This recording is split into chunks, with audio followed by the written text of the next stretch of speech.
10টা টাকা নিলাম। কানে কথা যায় না নাকি? শুনেছি। কেন নিলাম? শুধুবে না? শুধিয়েছি কখনো? আমি যদি 10টা টাকা উড়িয়ে দিই? দেবে?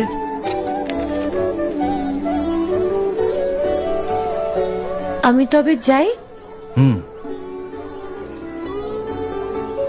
আমরা থিয়েটার দেখতে যাচ্ছি। তুমি কি শুনলে আমি কি বললাম? বড় জ্বালাচ্ছ ললিতা।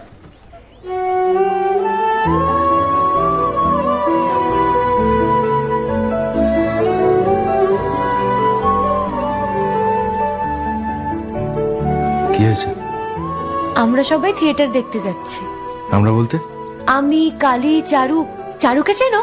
ওই যে পাড়ার মোড়ের বাড়ির আমার বন্ধুর ব্রাহ্মবাড়ি। হ্যাঁ, ওই চারু, চারুর মা আর ওর মামা।